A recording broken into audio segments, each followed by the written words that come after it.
Hi Greg. Hi. Thanks so much for this interview with trackfield97.com. My pleasure. It's a bit weird being on the other side, but I'm very excited. You were like the first person I wanted to interview. Oh, thank you First very of all, much. congratulations on an amazing feat you've just achieved.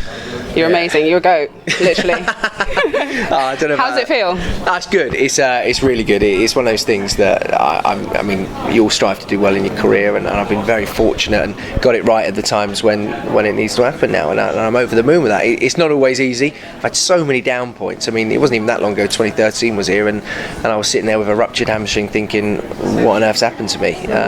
I'm very fortunate to say that I work with good people, and I've done the right things in order to get what I've got. And I'm older and uglier now to understand competition a bit better. So from that point of view, it helps as well. Experience is a huge thing, I think, and that's what's got me through the last couple of competitions. Don't know about the ugly bit. Every time I go to a school, they're like, "Do you know Greg Rutherford? He's gorgeous." I don't So anyway, some might say that you are our most underrated athlete. I mean, given what you have achieved and come back and achieved again, you know, I don't feel like you get your props. But what I love about you is you're not afraid to speak up and stand for what you believe in. Yeah. How do you silence the critics? I think ultimately the only way you can do it in sport is by winning and by doing well, and that's always been the thing. That interestingly, I do speak my mind, and people are always going, "Oh yeah, but it takes your focus away from what you're doing." I'd like to think I'm very, very good at, if I've got an issue, I'll say about it, and then when it comes to me jumping again, I can switch it completely off. I'm never out there thinking, "Oh dear, I've just said this about that, so I need to make sure I win." It's a completely different side of it. So for me, I feel like more athletes should be like that. We should be more outspoken. You should, if there's a problem within the system or what you're seeing, whatever else, people need to know about it. You need to make it public, and I'm in a position where I can do that. And ultimately, then I've still been able to go out there and jump well as well. So that's the only way you can truly silence everybody. And winning is what people understand. If you're better than everybody else in the day, then you are the best guy there. And that's what it's been like for me the last couple of years now, and some people may not like me, some people may say whatever they say, but I don't care now. I've done what I've always wanted to do in my sport, so from my point of view, if there's any critics still, they can take a running jump.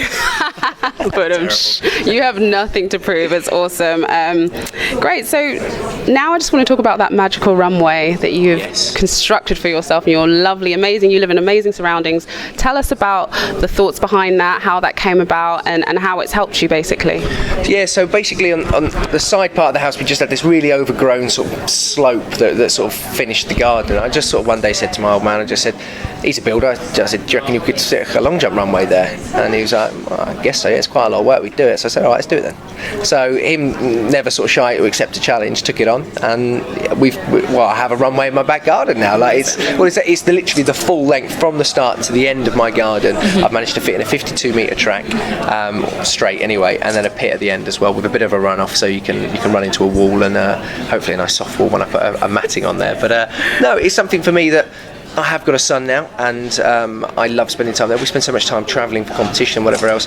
I can now get up and I can go and train in my garden. And ultimately, I mean, and I experienced this just after I got back from the World Championships. Following day, I had a load of things to do. 6 o'clock in the evening, I was thinking, I need to get my session in. Quickly chucked on some clothes in the garden, could train. I didn't have to drive to track. If the track was closed, I would have been in a position where I wouldn't have been able to train. And I know it's a massive luxury. I'm not trying to say, "Oh, everybody go and put a track in your back garden," and it is a huge luxury. But it's one that I was willing to invest in order to hopefully win the World Championships, which I've done, but then hopefully go on now and win another Olympic, another World Championship. Amazing, amazing, awesome. It's all about sacrifice, isn't it? Absolutely. And it's definitely paid off for you. So you touched on family there. Yeah. I know you've got a gorgeous little Milo at home. How has fatherhood changed you? It's been incredible, I'll be totally honest. Now, I've always been that athlete that likes to go home and switch off. I'm not obsessed about the sport all the time because I think it's unhealthy, and I think the problem is we go through so much stress, and you know what it's like. It's stressful at times, and if you've always got it there and you're always thinking about the sport all the time, I think it can really drain you. So what I've always done, I mean, I did with my dogs before. I go for long walks with my dogs and try and think about other things. Now I've got my son, I go home and I play with him, and I have so much fun, and I'm not worrying about jumping him. I don't care about jumping when I'm with him.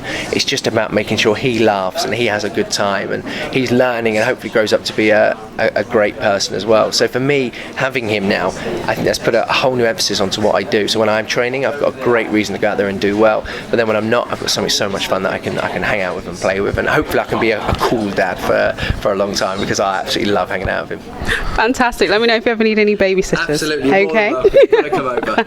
Yeah, brilliant. So talk to us about your team. Like, I notice, you know, you've got quite an independent team. I feel like you've had a hand in selecting that, and you're sort of outside the system, as it were. Yeah. How's that worked for you? Yeah, it's been really good. I mean, ultimately, I've got people around me that I know works for me, and I had Dan Paff leading up to the Olympic Games, and he went back to America, and then I worked with Jonas Dodu, who worked under Dan for a long period of time, and is a fantastic young coach who's doing a brilliant job.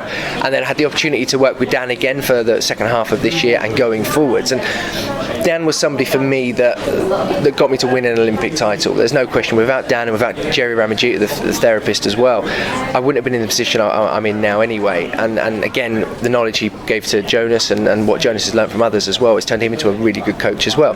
Now for me, I am in a position, I am outside this system. I can say, this is what works for me, this is what I want and what I need. I will go and actively seek that, and that's investment into my own career as well. I mean, it's never cheap and it's never easy, but ultimately it's things I've had to do. I mean you've done the same sorts of things. Like, you have to look at your career and you have to go, do you know, what do I need in order to succeed? For me, it's Dan Paff. So wherever Dan Paff is, that's where I'm travelling to go. And next year I'll spend 6 months with him in America, and hopefully the whole summer season. And I'm hoping we can replicate what we did in 2012 and this year. Fantastic. Pop over to Orlando with yeah, Milo. yeah, brilliant. Brilliant.